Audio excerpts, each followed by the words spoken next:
Araceli, ¿por qué no pone la cámara? Porque no. Es que aquí está el niño jugando y a cada ratito pasa y como lo tengo que grabar, ¿verdad? Se imaginan cuando lo pasa a la universidad, pero sobre todo es porque yo no tengo habilidad para editar las cosas. Entonces me toca mandarlo a lo rústico, imagínense. Vaya, entonces los que tengan preguntas para la compañera Xiomara sobre el tema de la tradición, comenzamos ahí con el debate.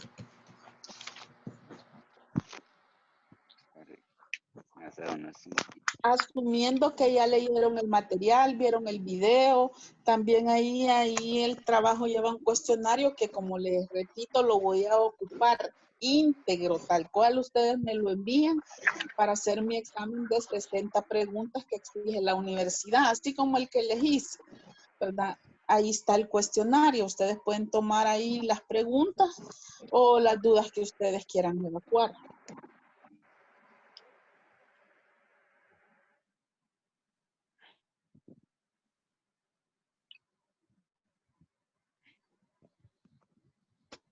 ¿Alguna pregunta, Michael, Merino? Ana Silvia, Josué. No, licenciada. Vale. Dígame. La tradición, ¿por qué razones o circunstancias puede estar viciada? Vaya, Xiomara. ¿Por qué razón la tradición puede en algún momento estar viciada? Según lo que leí, lo que entendí de la tradición es que, digamos, no se pudiera hacer o estaría viciada si una de las dos partes no hubiera estado en el momento que se realizó. También leí de que se puede hacer recíprocamente, retroactivamente, perdón, pero siempre que las dos partes tengan la voluntad, la del cedente de transferir el dominio y el adquiriente de recibirlo. Entonces, los dos tienen que estar, tienen que tener la voluntad tanto de adquirir como de entregar. Vale, muy bien. Es correcto lo que Xiomara les acaba de responderme. Aquí, si ustedes ya leyeron el material o cuando lo lean más a fondo, ustedes se van a dar cuenta que la tradición, ahí intervienen dos sujetos, como lo acaba de decir Xiomara, el tradente y el adquirente. Entonces, ¿qué quiere decir eso? Que para que la tradición no se encuentre viciada así tal cual, debe de cumplir los requisitos de existencia y validez, entre ellas el consentimiento de las partes, tanto a transferir como a adquirir, ¿verdad? Y la capacidad de los sujetos que intervienen, y así viceversa. Capacidad para adquirir y capacidad para transferir, ¿verdad? Entonces, los requisitos de existencia y validez son los que no deben de faltar, ¿verdad? Para que no sea viciada, porque la otra cuestión es, la voluntad implica que no lo obliguen a transferir. También los requisitos formales, ¿verdad? Que debe de llevar este tipo de operación, como esto es en base a un contrato. Usted puede realizar una compraventa, una hipoteca, una donación en pago, un contrato de arrendamiento, lo que usted quiera, pero ahí usted siempre explica, ¿verdad? Después de las condiciones contractuales, como por ejemplo el precio, el plazo, las condiciones, entre otras cosas. Para que se concretice, usted tiene que declarar, ¿verdad?, su voluntad de hacer las cosas y declara también la transferencia de derechos reales y personales. No los enumera, pero sí dice explícitamente esas palabras. Transferir, dice, por efectos de la tradición, el derecho de para que no se me vaya la idea, quiero recitar de memoria lo que dicen los contratos.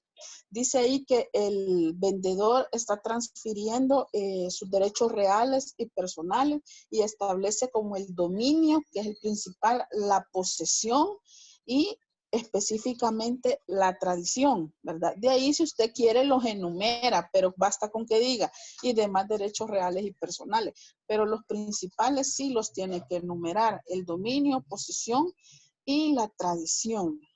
¿Alguien más? O no sé si le basta la respuesta, Melkin. Sí, Lick, sí está bien, gracias.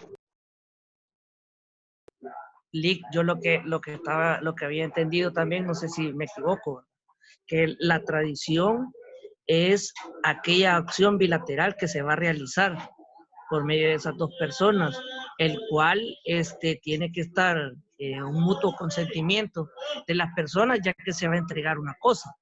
Entonces, ya sea por de una forma honorable o una forma gratuita, lo que usted decía anteriormente, ¿verdad? Entonces, para que esto no esté viciada, entonces yo comprendo de que tendría que, como dijo Xiomara, tendría que estar una persona ahí, no tendría que estar la persona para realizarse eso. O, digamos, que quisieran alterar algo y tal vez él no se diera cuenta.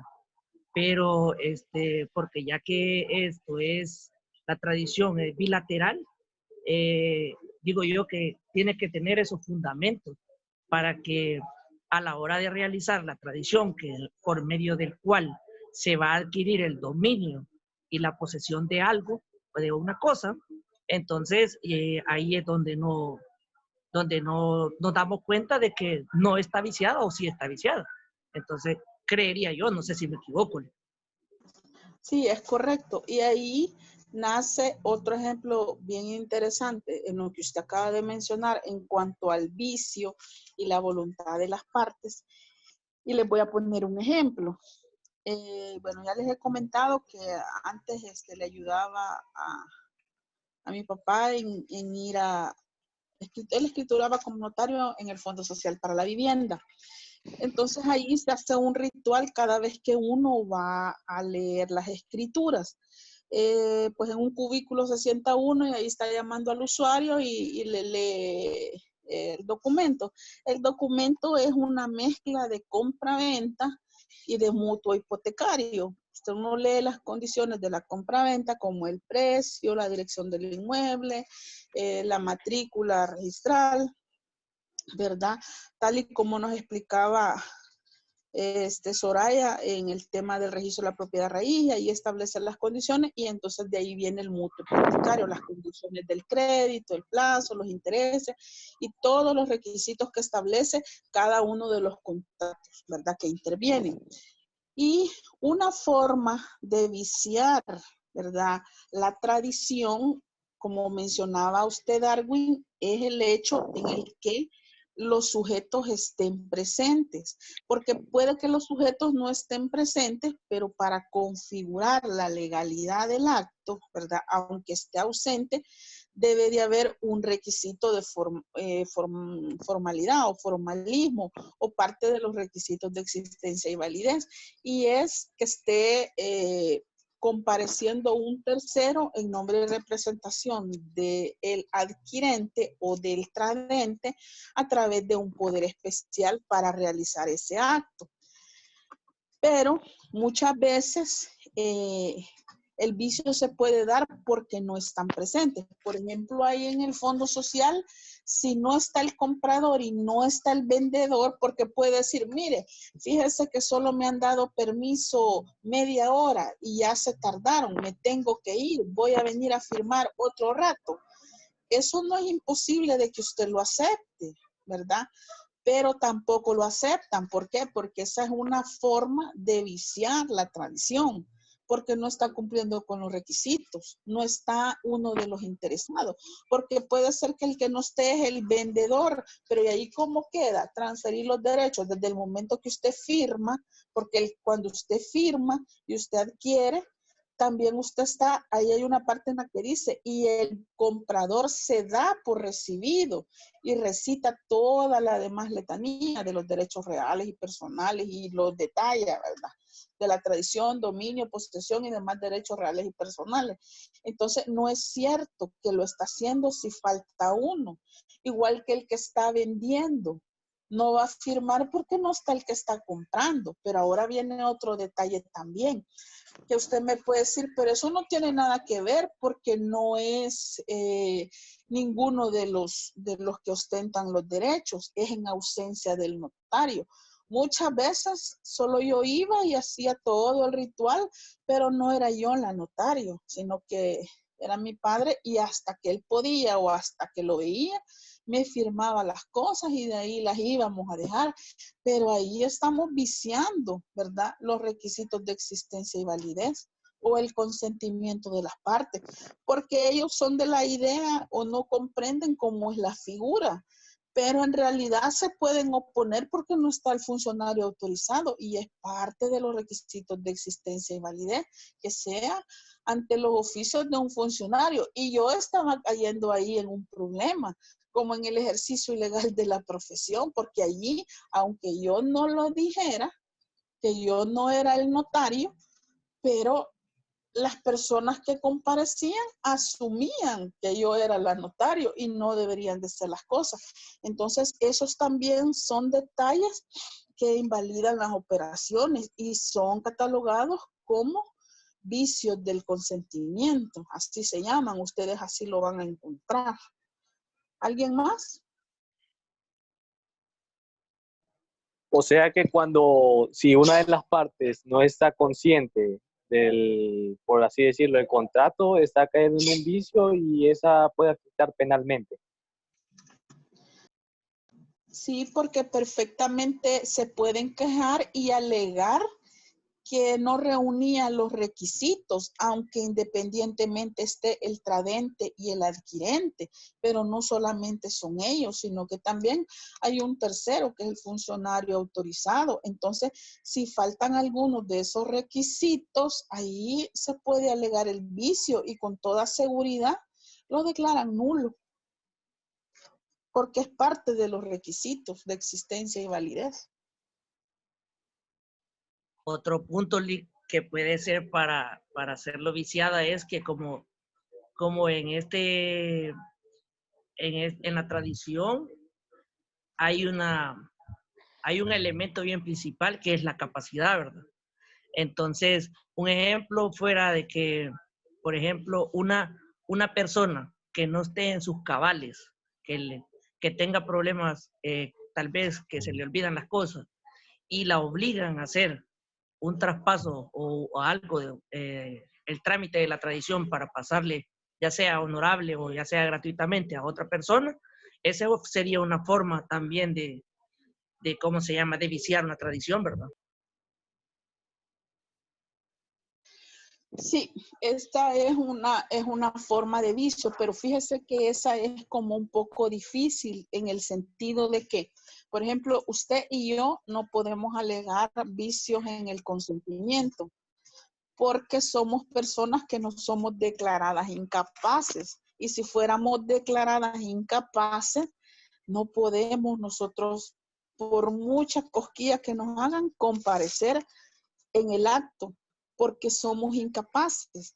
La forma en la que sí operaría ese tipo de vicio es que usted a una persona que adolece, ¿verdad?, de incapacidad declarada, él le saque un poder. O sea, que usted lo haga firmar por sus propios medios en un poder y que usted venga y comparezca ante notario a otorgar cualquier tipo de figura con ese poder y que después se sepa que esa persona que otorgó el poder era incapaz, ya sea por declaratoria judicial o por declaratoria médica. Yo actualmente estoy llevando una herencia y voy a alegar la nulidad porque hubo una modificación en el testamento y resulta que la señora murió de Alzheimer y el Alzheimer no es una enfermedad que que nace de la noche a la mañana y que hoy le agarraron los síntomas y usted ya está enfermo. Eso es un proceso de años en el que cada vez se va deteriorando la conciencia del sujeto. Y con toda seguridad me lo van a declarar nulo ese testamento porque se hicieron unas modificaciones mero raras. Así es que como la señora no tenía hijos, no tenían hermanos, declararon heredero a una fundación X que habían hecho unas señoras que ahora que están llevando ustedes derecho administrativo, no sé si ya vieron las ADESCO, ¿verdad? Pero en su momento las van a ver. Por cierto, les voy a hacer ya la propaganda. Derecho Administrativo 2 lo va a impartir una hermana mía, así que ahí los voy a mandar bien recomendados. Bueno, después de este corto anuncio publicitario, continuamos. Esa es la forma en la que ustedes podrían, ¿verdad? Alegar en cuanto a la capacidad del sujeto, el vicio. ¿Alguien más?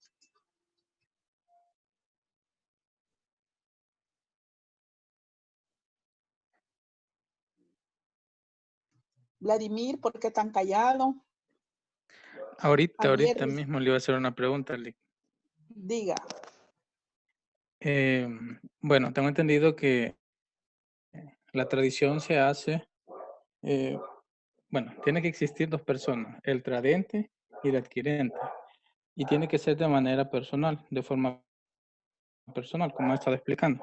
Ahora bien, si una persona vive en otro país y este quiere donar un terreno o vender un terreno aquí en El Salvador, estamos frente a una tradición y digamos que esta persona contrata a un apoderado para que éste haga las diligencias aquí en El Salvador. No estaríamos en contra del artículo 659, licenciado del Código Civil.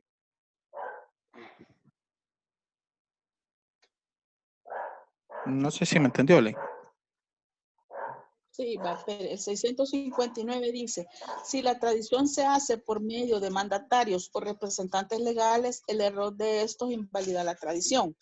Mire, el artículo es claro, ahí establece que si a quien usted contrate o a quien usted delegue la riega, ¿en qué sentido? Ahí vota todo el trámite, pero ¿en qué sentido la puede regar?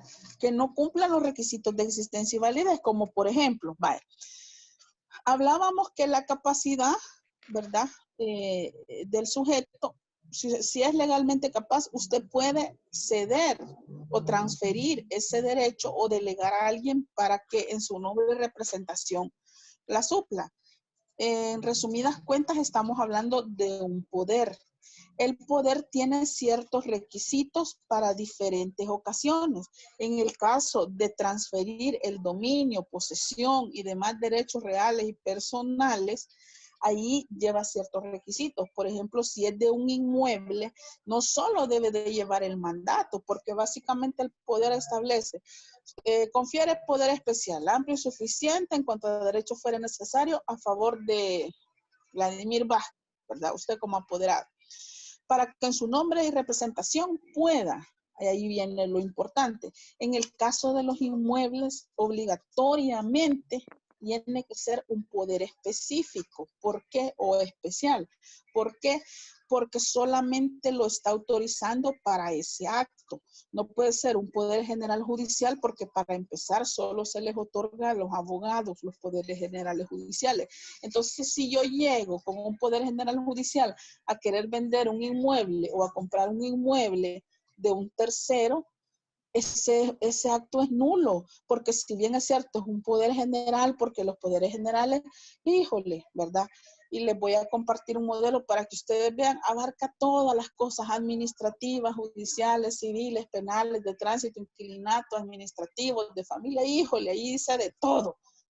Pero para ese acto no. ¿Por qué? Porque el poder especial para transferir dominio y hacer tradiciones tiene que ser especial y lleva la descripción íntegra del inmueble, la inscripción del inmueble, y ahí especifica si lo autorizan o no lo autorizan para recibir el pago de la venta, ¿verdad?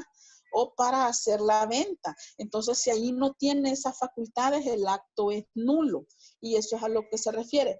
Si está en otro país, hay otro tipo de requisitos que debe cumplir. Por ejemplo, si el salvadoreño que anda rodando por el mundo debe de buscar un consulado o un notario salvadoreño. ¿Por qué? Porque ese acto para el cual lo están delegando va a surtir efecto en El Salvador.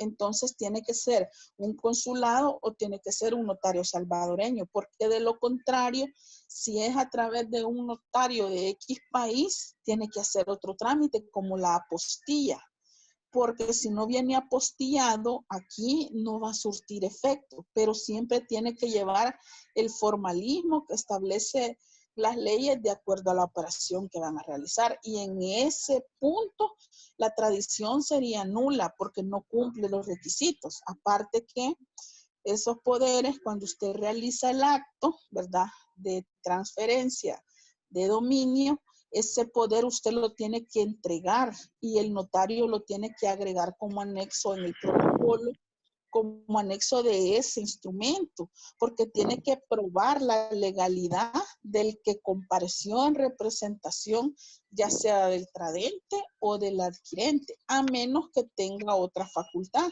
Pero el notario tiene que especificar, por ejemplo, que diga, agregaré al legajo de anexos de mi protocolo el poder relacionado, ¿verdad?, en el instrumento, ¿verdad?, porque aquí se agota la finalidad. Pero si tiene, por ejemplo, para que reciba el dinero del precio de la venta y cambie el cheque en el banco, él va a necesitar el poder para poder cambiar el cheque en el banco. Entonces ahí dice, no agregaré al legajo de anexos de mi protocolo el poder descrito, porque no se ha agotado con este acto la finalidad, y ahí se salva la cosa. Si no lleva esos detallitos, igual es declarado nulo porque se considera como vicio del consentimiento. No sé si le quedó claro el punto. Sí, muchas gracias. ¿Alguien más? ¿Alguien más? Santa María no ha dicho nada hoy. Ni Javier Recín. Bueno, se le oye mejor Javier. Javier Recinos. Está claro ahorita. Vaya, ¿alguien más?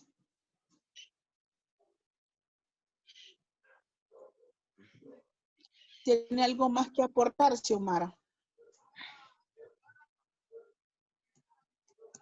Pues no, solo con una duda con respecto a de lo que dijo Vladimir. Como ahí dice de que del representante legal, también había leído que sí se podía, pero siempre y cuando no hiciera cosas que estuvieran fuera de la ley para que no se viciara en este caso la tradición. Vale, ahora le pregunto a usted, Xiomara, ¿a qué se refiere cuando habla del representante legal? Acláreme ese punto. Es que como yo en lo que leí, decía de que si en dado caso no estaba las dos personas interesadas, se podía hacer también por medio de representantes legales. Digamos que se le diera el poder a cada uno.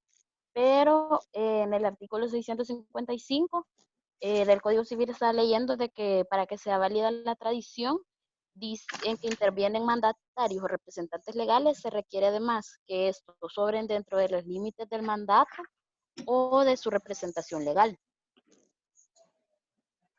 Vale.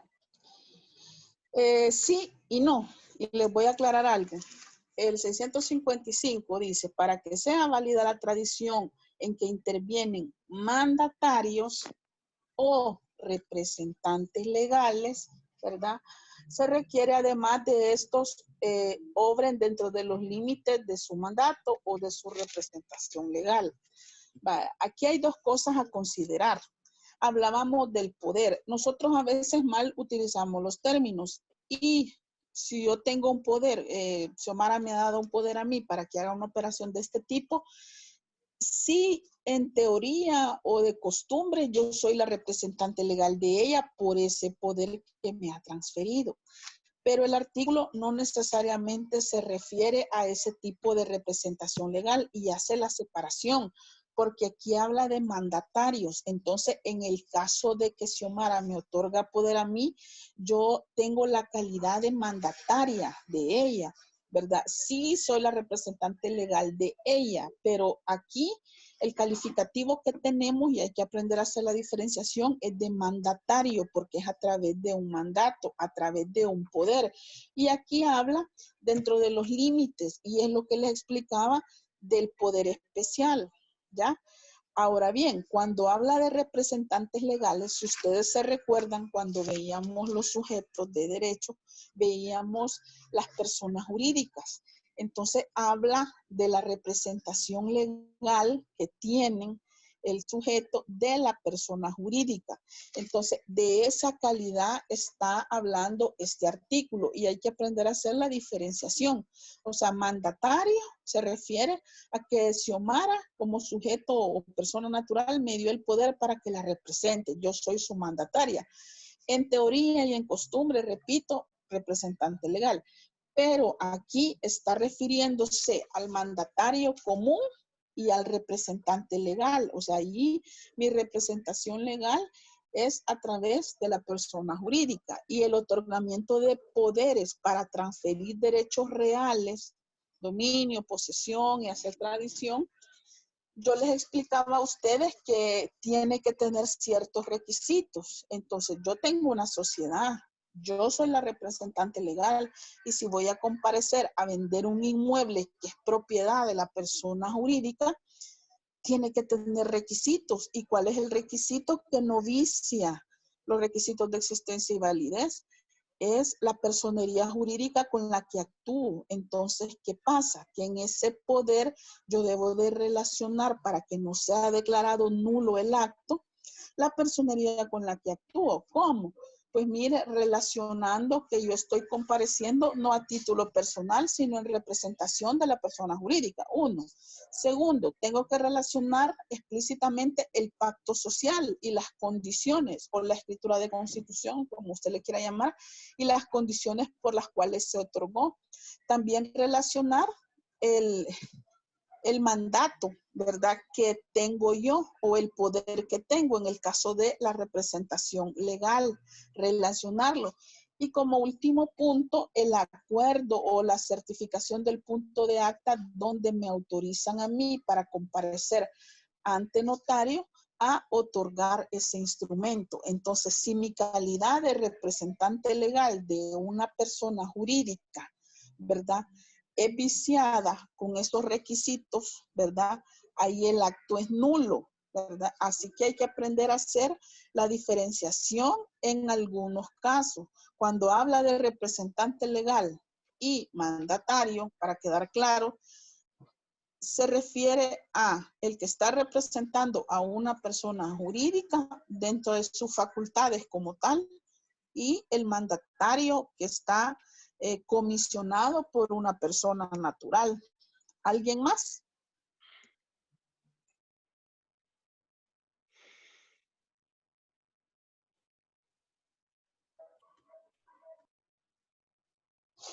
¿Alguien más? Vale. Si ya no tienen dudas, vamos a dar por terminada esta sesión.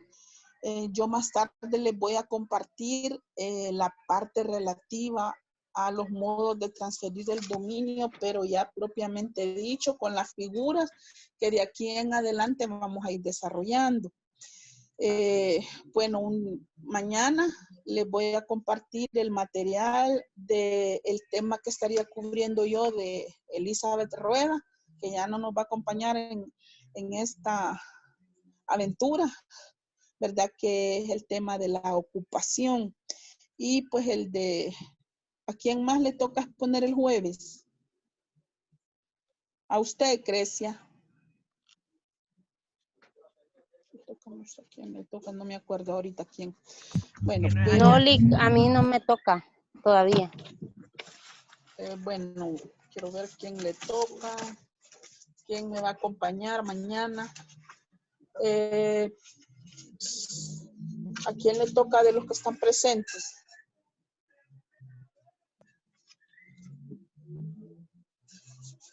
La tradición. La accesión, ¿a quién le toca? Bueno, no me quieren decir, pero ya voy a... ¿Cuál dice? Accesión. A mí me toca la posesión. Creo que esa le toca a Wilfredo, licenciada, si no me equivoco. No, a Wilfredo le tocaban los modos de adquirir el dominio. Le tocaba hoy. Bueno, ya voy a ver mi calendario. Entonces, les voy a compartir el material y más tarde les voy a compartir el material que en realidad es parte de mi tema a exponer, como parte introductoria de mi tema de la ocupación, lo que les estuve compartiendo al inicio. Entonces, lo que vamos a hacer es que ahí vamos a matar dos pájaros de un tiro, ¿verdad? Como les digo, es la parte introductoria de mi material de exposición y pues, si ustedes consideran que es necesario seguir con un repaso o algo así, pues no hay problema. Y pues nos veríamos el jueves. Ahí les mando la invitación unos minutos antes y quedamos despachados, a menos que alguien tenga algún aporte. Le hago una pregunta, una duda. Sí. Bueno, fíjese que yo con Vladimir tenemos turno el jueves y no sabemos cómo va a estar el movimiento. Entonces allí, si en dado caso no nos podemos conectar, al menos yo porque tengo que hacer el recorrido desde San Salvador hasta Santa Ana. Ahí una consideración, no sé. Va, de todas formas, el material se va a compartir un día antes, ¿verdad? Y en el caso que por trabajo, ni modo. Fíjense que todavía no he encontrado el modo de convertir el audio de las reuniones para poderlo publicar en la plataforma porque no tiene la capacidad, ¿verdad? De aceptar ese audio de 90 minutos. Pero sí, en el caso que lo quieran escuchar, se los puedo compartir de otro modo, mientras encuentro la forma, ¿verdad? Así sería, el material lo van a tener desde un día antes. Va, está bien. Ok, vaya, entonces damos por finalizada la reunión y ahí los veo el jueves. Gracias, Lick. Pase buenas noches. Buenas noches. Buenas noches, Lick. Gracias, Lick. Esté bien. Vamos, Lick. Adiós. Gracias, Lick. Pórtate bien, Lick. Feliz tarde. Pues, adiós. Gracias, adiós.